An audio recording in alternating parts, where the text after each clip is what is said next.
Voilà, mon cher Polo. Il est enfin temps que je te parle de cette petite œuvre triste, belle et délicate comme un bateau dans une bouteille, Le Quart, de l'écrivain aventurier grec Nikos Kavadias. Quiconque aurait jamais passé un été seul dans un petit appartement, souffrant de la chaleur et du manque de femmes, d'argent et d'amusement, pourrait se sentir très bien accompagné par cette petite collection d'histoires de marins dans le huis clos de leur navire.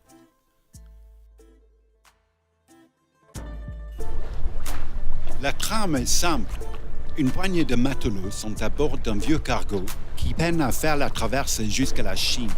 Il n'y a rien à faire sauf fumer des cigarettes desséchées, boire du café en pariant sur le nombre de cafards qui sont tombés dans la casserole et se raconter des histoires des porcs qui tournent inévitablement, la plupart du temps, autour des femmes.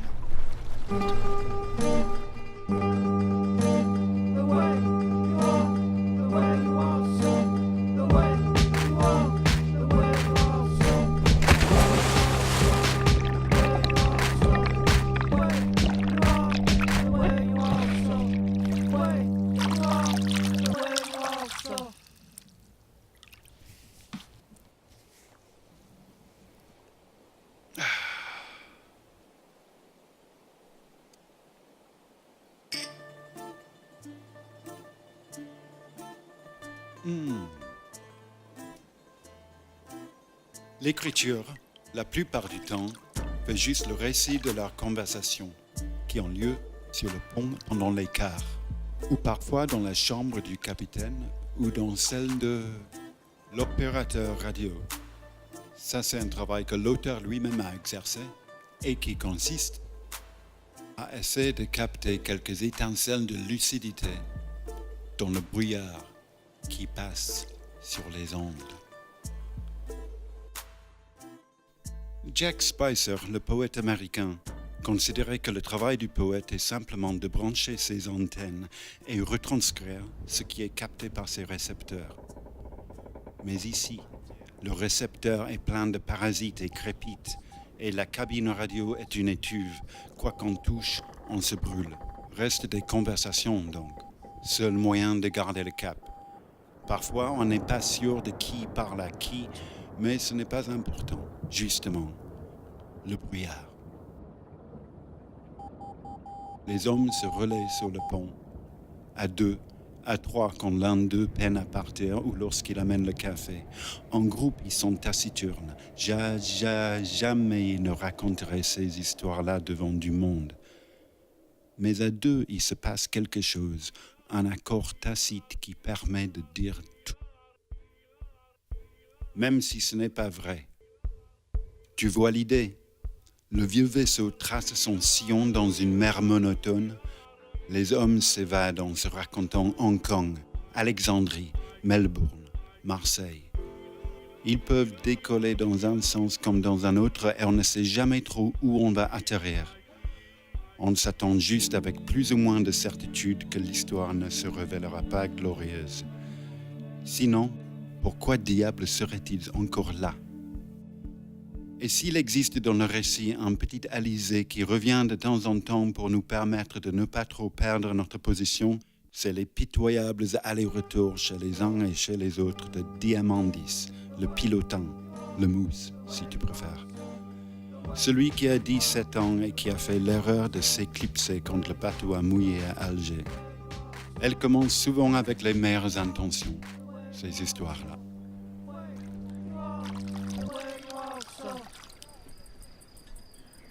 Voilà, sur ce navire prison qui traîne ses pénitenciers à travers l'abîme, tout un monde se raconte. Qui parle, qui dirige, qui est fort et qui est faible. Rien n'est sûr. Et pourtant, tout se reconnaît. Quelque part dans le ventre du bateau, il y a le vieux commandant, mauvais marin, qui ne monte jamais sur la passerelle, sauf pour y pisser dessus.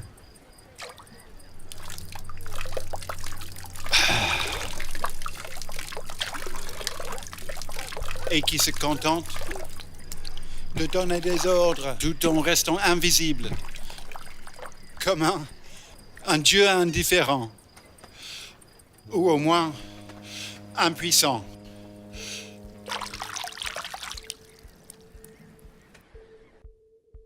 Sur le pont, les hommes racontent leurs sales coups dans le confessionnal de l'abri de navigation. Les prostituées, les larcins, les meurtres. Mais ils sont solidaires entre eux et trahissent leur tendresse avec chaque aveu. Quelqu'un va finir par accompagner le pilotin chez le médecin chinois.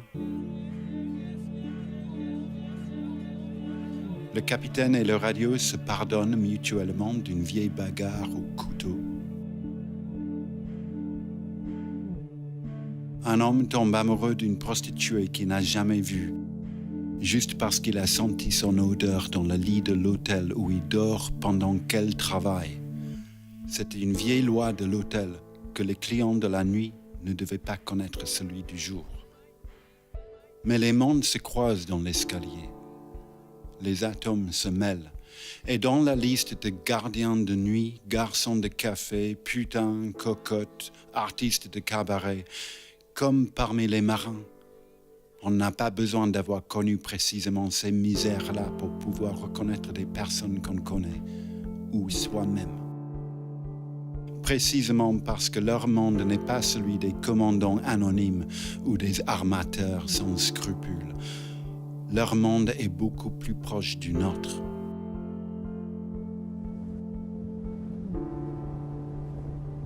Et si le quart de couverture de ce petit bouquin clame pour les voyeurs bourgeois que l'histoire est une odyssée moderne d'une noirceur totale, je ne suis pas du tout d'accord. Parce que dans ces noirceurs-là, nous reconnaissons les nôtres, qui sont faits de lumière et de ténacité. Qui est qui? Peu importe. Les premiers mots du récit sont « Qui est-ce » Les derniers mots de Billy the Kid, célébrés dans un poème de Jack Spicer, étaient « Qui est-ce » Les poèmes doivent se faire écho sans cesse les uns aux autres, disait Spicer. Entrer en résonance, ils ne vivent pas seuls mieux que nous. Alors qui est-ce? N'envoie jamais demander pour qui sonne le glas. Il sonne pour toi.